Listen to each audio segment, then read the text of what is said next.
అది తాగి నీకు అబార్షన్ కావాలి, నువ్వు హాస్పిటల్ పాలవ్వాలని మా ఇంట్లో మేమే ప్లాన్ చేశాం. Dev, don't be foolish. మూర్ఖంగా మాట్లాడకు. నోర్మోయ్.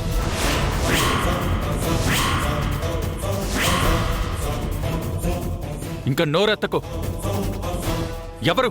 ఎవరు ఫూలిష్గా బిహేవ్ చేస్తుంది?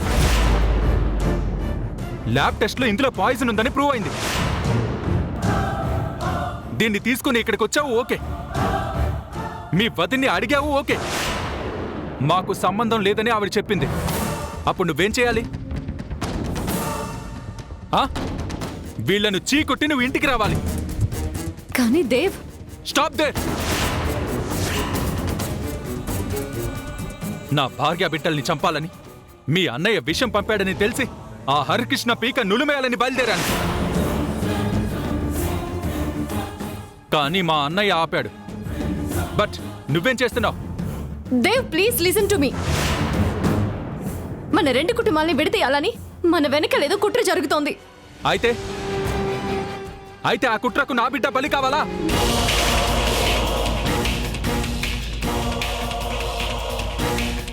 ఇంత ఎండలో వచ్చావు, ఇక్కడ కూర్చున్నావు. కడుపులోని బిడ్డ పరిస్థితి ఏంటని ఒక్కసారైనా ఆలోచించావా? నాకు తెలిసి ఈ బిడ్డను మీ అన్నయ్య వాళ్ళు కాదు, నువ్వే చంపేస్తున్నావు.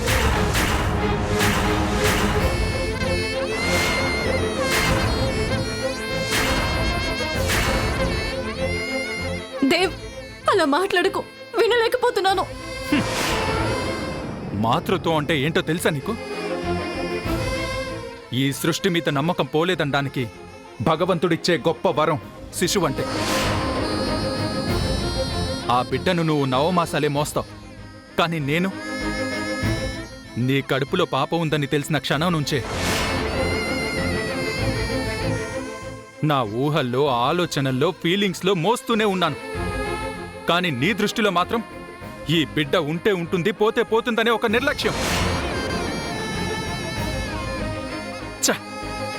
ఒక్క మాటలో చెప్పాలంటే అసలు అమ్మతనానికే మాయని మచ్చవి నువ్వు. చాలు, ఇక్కడితో ఆపే. అసలేం మాట్లాడుతున్నావు దేవ్? ఇంకా మాటలేవు, పద. దేవ్, దేవ్,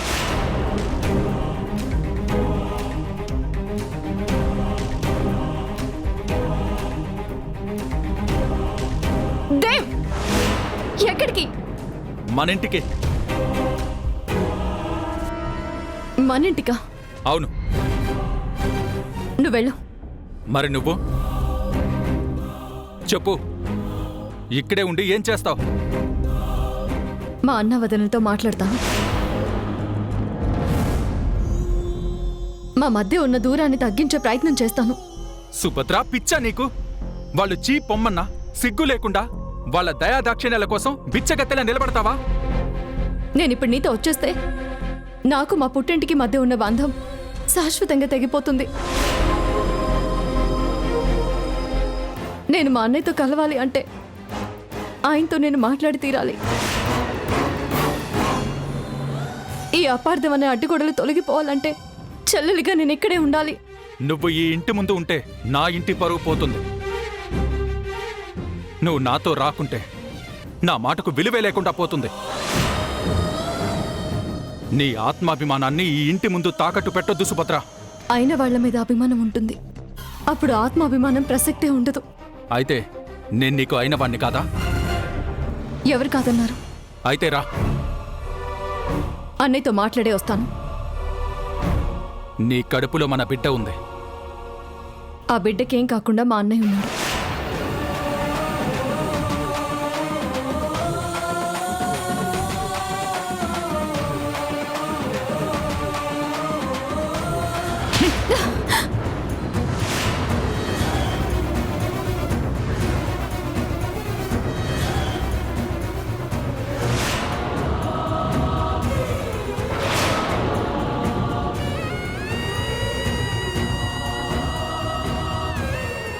ఉండు, ఇక్కడే ఉండు. నిన్ను, నీ కడుపులో బిడ్డను ఆ హరికృష్ణ చంపేసేదాకా ఇక్కడే ఉండు. నాకు, నా మాటకు, నా ప్రేమకు విలువే లేనప్పుడు ఇంకా నాకు నువ్వెందుకు?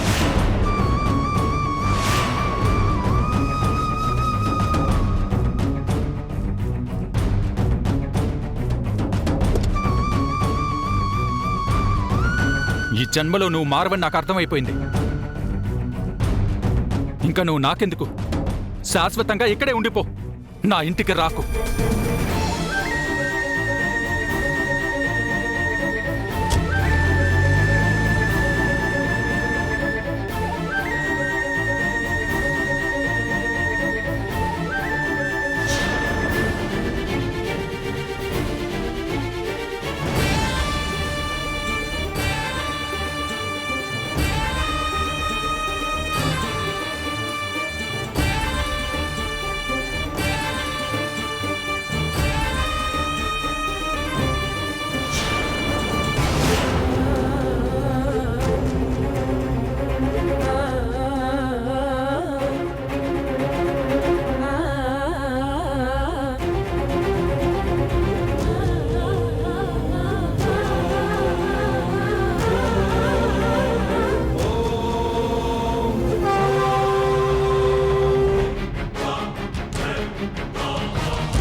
ఏమైంది గోపాల్? పని అయిపోయింది మేడం. అయితే ఆ హరికృష్ణ పని అయిపోయిందన్నమాట. ఇప్పుడు నాకు ఏ ఇబ్బంది రాదు కదా. ప్రస్తుతానికి నువ్వు నా సిబ్బంది, నీకిబ్బంది రానిస్తానా? నిన్నెవరూ గమనించలేదు కదా? ఎవరు గమనించలేదు మేడం. ఇంకో విషయం మేడం, ఏదో 1000 ఎకరాల భూమి గురించి కూడా మాట్లాడుకుంటున్నారు. అందుకే నన్ను ఎవరు గమనించలేదు. సరే, తర్వాత నన్నొచ్చి కలు. అలాగే.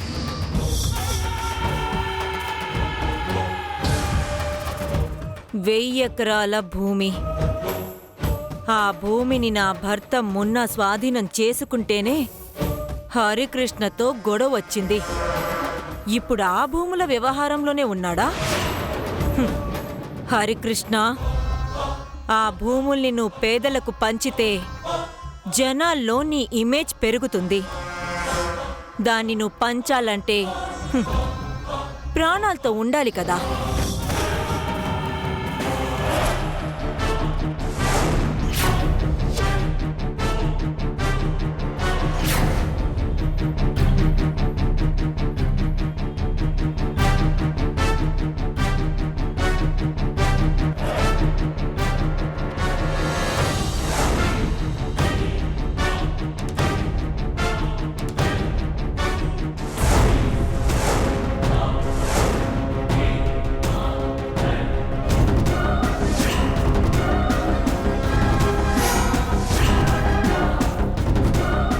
ఇదేంటి బ్రేకులు పడట్లేదు?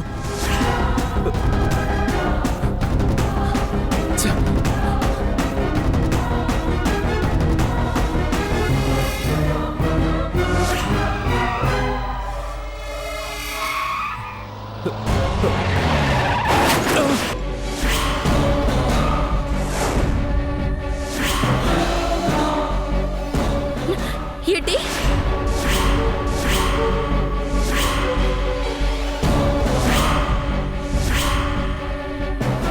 అవునుదిరా, అన్నయ్యకి యాక్సిడెంట్ అయింది. ఎలా ఎలా అయింది? ఇప్పుడు ఎలా ఉన్నారు?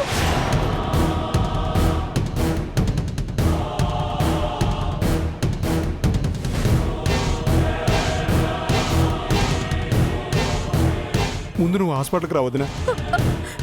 సరే, ఆయనకి యాక్సిడెంట్ అయిందంట. పదండి, హాస్పిటల్కి వెళ్దాం.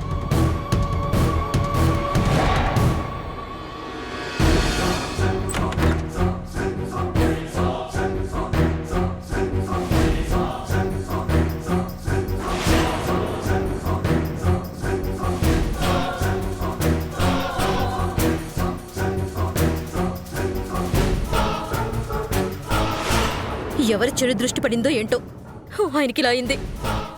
వదినా, ఏమైంది వదినా? అలా ఉన్నారేంటి?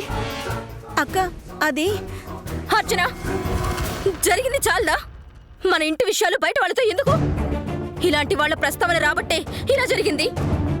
వదినా, ఎందుకలా మాట్లాడుతున్నావు?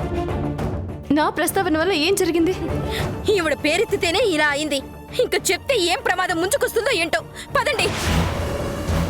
వదినా, అమ్మా, ఏమైందో నువ్వైనా చెప్పు, నాకు భయంగా ఉంది.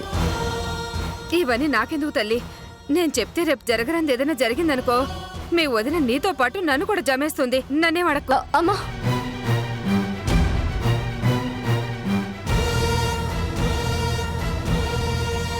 ఏమైంది? నాకేం అర్థం కావడం లేదు. వదిన ఏడుస్తూ హడావిడిగా వెళుతుంది. ఏం ప్రాబ్లం వచ్చుంటుంది?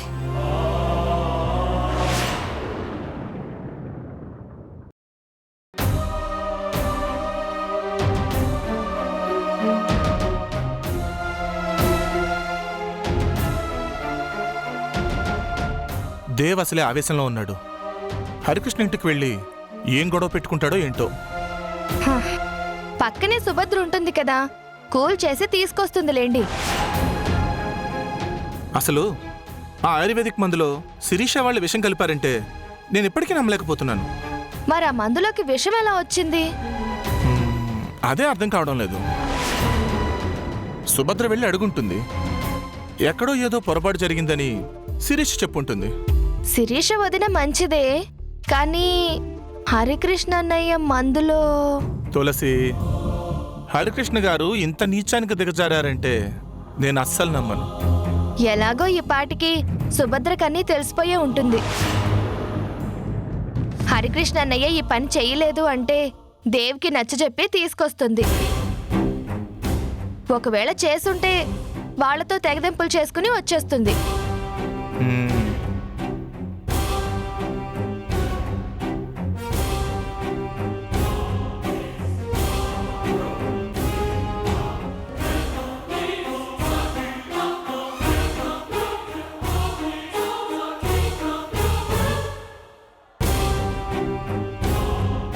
దేవేంటి ఎన్నిసార్లు ఫోన్ చేసినా కట్ చేస్తున్నాడు?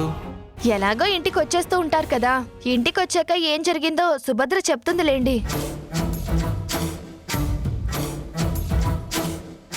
అదిగో వచ్చేసాడు. రేయ్, ఏమైంది? ఏం జరిగిందో తెలిసిందా? సుభద్ర ఎదురా? నిన్నే అడిగేది, సుభద్ర ఎక్కడా? నువ్వు వెళ్ళింది సుభద్రని తీసుకురావడానికే కదా, తను లేకుండా నువ్వొచ్చావేంటి? నిన్నే అడిగేది, సుభద్ర ఎక్కడా? వెనకొస్తుందా? రాదు. ఇప్పుడే కాదు, ఇంకెప్పటికీ రాదు.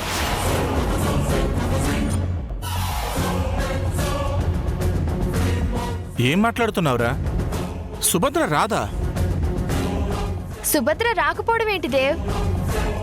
ఎందుకంటే తనకు అన్నా వదినలే ముఖ్యమంట. తను అక్కడే ఉండి తేల్చుకొస్తానంది.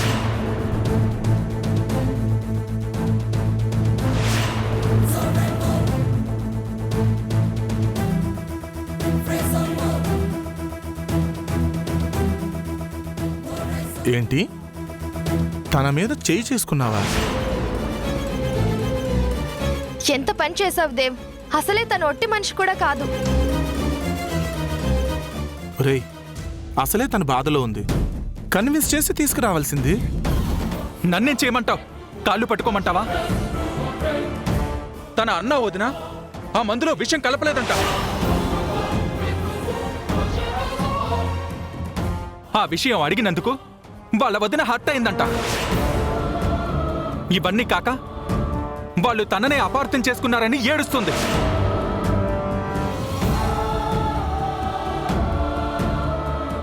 ఏడవకి ఏం చేస్తుంది? తను అనుకున్న వాళ్ళే అవమానం చేస్తే ఏడుపురాదా? ఇంత జరిగాక వాళ్ళ ఇంటి ముందు నిల్చుని ఏడవడం ఏంటో నాకు అస్సలు అర్థం కావట్లేదు. మన బాగు కోరే వాళ్ళ ముందు బాధపడ్డంలో న్యాయం ఉంది. విషం కలిపి పంపడమే కాక వాళ్లకు సంబంధం లేదని బుకాయిస్తున్నారు. అది కవర్ చేసుకోవడానికి తననే నానా మాటలు అంటున్నారు. ఇంత జరిగాక వాళ్ళను చీకొట్టి తెగతెంపులు చేసుకొని రావాలి. కానీ వాళ్ళని బతిమిలాడి వస్తానంటోంది. కోపం రాదా? అయితే కోపం వస్తే సుభద్రను కొట్టి నాకేం సంబంధం లేదని వచ్చేస్తావా? నువ్వు తొందరపడ్డావు దేవ్. రేయ్, ఒక్కసారి ఆలోచించు. పుట్టింటి వాళ్ళు నానా మాటలు అన్నారు, నువ్వేమో కాదనుకుని వచ్చేసావు. ఈ పరిస్థితుల్లో తనని కాస్త ఓదార్చి తీసుకొచ్చుంటే బాగుండేది. వదినా మీకు అర్థం కావట్లేదు. మాకు కాదు, నీకే అర్థం కావడం లేదు. వెళ్ళా, ఎక్కడికి? వెళ్ళి సుభద్రం తీసుకునిరా. ఇంకా ఆలోచిస్తూ నిలబడతావే, వెళ్ళరా. నువ్వు మళ్ళీ ఇంటికి సుభద్రతోనే రావాలి. వెళ్ళు. అయితే నేను ఇంటికి రావడం మీకు ఇష్టం లేదన్నమాట.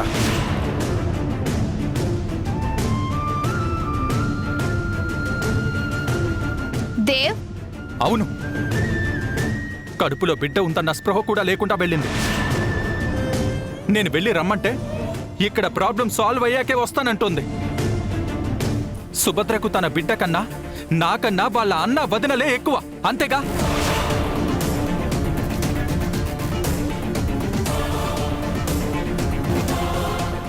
అది కాదు దేవ్. నువ్వేం చెప్పకు. అలా వదిలేసి వస్తేనే వాళ్ళ అన్నయ్య నిజ స్వరూపం ఏంటో తెలుస్తుంది, మన విలువేంటో అర్థం అవుతుంది. సహనానికి ఓ హద్దు ఉంటుంది. ఇన్నాళ్ళు తనని రిక్వెస్ట్ చేస్తూ వచ్చాను కాబట్టే చీప్ అయిపోయాను. ఇక్కడికి రావాలో వద్దో ఇప్పుడు తన చాయిస్. వస్తే రాని, పోతే పోని.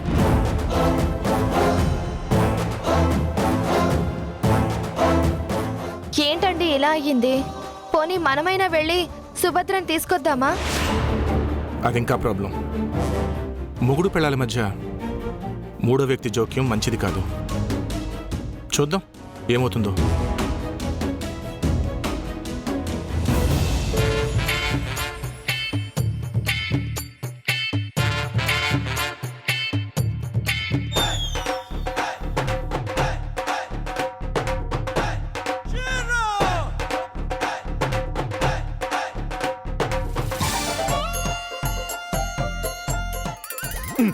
ఏంట్రా అంత సీరియస్గా ఆలోచిస్తున్నావు? ఏం లేదు బావా, తెల్లవారుజామునే ఒక కల వచ్చింది బావా. తెల్లవారుజామున కలలొస్తే నిజమవుతాయంట. ఇంతకీ ఏంటది? ఏం లేదు బావా, బ్రహ్మదేవుడు చిరాగ్గా ఓ బొమ్మను తయారు చేసి, అదేలే మనిషిని తయారు చేసి బుర్ర లేకుండా భూమి మీదకి వదిలేసేట. ఫన్నీ. బుర్ర లేకుండా భూమి మీద పడితే ఎలా బతుకుతాడు? అదేంటి బావా, నువ్వు బతకట్లేదా? ఓహో. రేయ్, చంపేస్తా నిన్ను. సారీ బావా. బావా, నన్ను కూడా చంపేస్తే ఈ మాత్రం కాస్ట్లీ సలహాలు నీకు ఎవరిస్తారు చెప్పు? ఏంటి నువ్వు ఇచ్చేది? ఏనాడైనా ఒక గుడ్ న్యూస్ చెప్పావా? ఆ గుడ్ న్యూస్ నేను చెప్తాను. బావకి బ్రెయిన్ లేదన్న గుడ్ న్యూస్ ఈవిడ కూడా తెలిసిపోయిందే. ఏంట్రా అది? ఏం లేదు బావా, ఏదో చెప్తోంది విను. ఏంటది? సుభద్ర ఇంటి నుంచి వెళ్ళిపోయిందని మీకు తెలుసు కదా? అవును, దేవే చీపమ్మన్నాడు. తనింక ఎప్పటికీ తిరిగి రాదంట. నిజమా? ఇది గుడ్ న్యూసా? వీళ్ళ బతుకులు తాగయ్యా. తిన్నింటి వాసాలు లెక్క పెట్టడమే కాదు, ఏకంగా కూల్చేయాలని చూస్తున్నారు. రేయ్, ఏంట్రా కొనుక్కుంటున్నావు? అబ్బే ఏం లేదు బావా, తనేదో చెప్తోంది వింటున్నాను. విను విను. సుభద్ర ఈ కొంపకు రాకుంటే పెత్తనమంతా మనదే. ఎస్, మా దేవుగాడికి ఇంకో పెళ్లి చేస్తా. మళ్ళీ పెళ్ళెందుకు దండగా? అలా వదిలేయండి. ఆస్తి అనుభవిస్తూ హ్యాపీగా మనం ఉండొచ్చు. అదే నిజమే. ఏంటి నిజం? అది జరిగే పని కాదు. సుభద్ర పుట్టింటి వాళ్ళు ఇక్కడ ఉండడం కుదరదమ్మా అంటారు. వెంటనే తను అక్కడో ఏడు పేర్చి మళ్ళీ ఈ ఇంటికే తిరిగి వస్తుంది. అయినా సుభద్రాదేవులు మీలాగా కాదు, అన్యోన్య దాంపత్యం అంత ఈజీగా విడిపోరు. అది నిజమే. వాళ్ళెప్పుడెప్పుడు విడిపోతారా అని గోతికాడ నక్కల్లాగా ఎదురు చూస్తున్నారు. గౌరీ, నువ్వేం కంగారు పడకు. వాళ్ళు విడిపోకపోతే విడగొడదాం. అవునవును, కలపటం కష్టం గాని కట్ చేయడం ఎంతసేపు? మనం ఈ కొంపలో ఉన్నదే అందుకు. ఆహా, మీ ఇద్దరిని చూస్తుంటే చాణుక్యుడికి చుట్టాల్లాగా, శకునికి సొంత మనుషుల్లా ఉన్నారు. థ్యాంక్స్ రా, ఇప్పటికైనా మా టాలెంట్ను గుర్తించావు. God bless you. ఏంటి గుర్తించేది? మన మీద సెటైర్లు వేస్తున్నాడు ఆయన. రేయ్ సుభద్రను తరిమేసే ఐడియా ఎవరా అంటే నీ సెటైర్స్ ఏంట్రా? సారీ బావా, నాకు కాస్త ఈ ఇంటి ఉప్పు తిన్న విశ్వాసం ఉంది. ఉప్పు తినడం ఏంట్రా? కావాలంటే అడిగి పప్పు తినొచ్చుగా. మావయ్య, మీరిలా మాట్లాడుతున్నారు కాబట్టి అందరూ మిమ్మల్ని పులిహోరలో కరివేపాకులో తీసి పాడేస్తున్నారు. మనం ఇంకేదైనా కొత్త ఐడియా ఆలోచించాలి. ఇన్ని దెబ్బలు తినా మీకు మాత్రం బుద్ధి రాదు.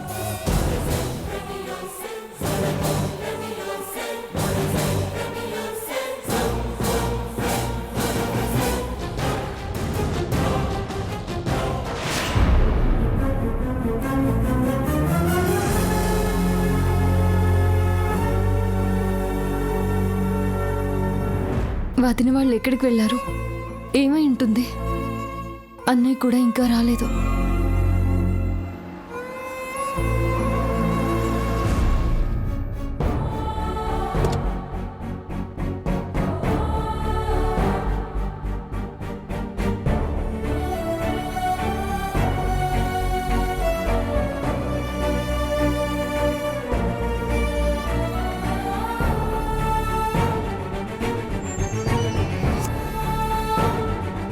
అన్నయ్య, అన్నయ్య, అన్నయ్య, ఏమైంది అన్నయ్య? ఈ గాయాలేంటి? ఏమైంది అన్నయ్య? వదిన, అన్నయ్యకి ఏమైంది? అర్చన, ఏమైంది?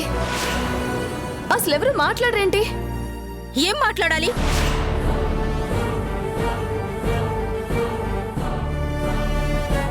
నీతో మాట్లాడడానికి ఏం మిగిల్చావని?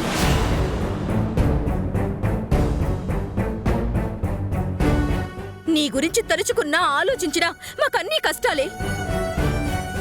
వదిన, శిరీష, వదిలే. ఇలా వదిలేసి వదిలేసి ఇంత దాకా తెచ్చుకున్నావు. అయినా మీరు చెప్తూనే ఉన్నారు. అయినా వినిపించుకున్నానా? నేనొక పిచ్చిదాన్ని. నిన్ను నన్ను విడదీయడానికి మన వెనకేదో జరుగుతుంది. కన్నీళ్లు, కళ్ళబొల్లి మాటలో బంధాలనిక కలపవని చెప్పు. ఒక ప్రేమను కాదందమ్మా, ఇప్పుడింకో ప్రేమ, ఇక ఇంటికి రానందమ్మా, ఎదరాజీనామా.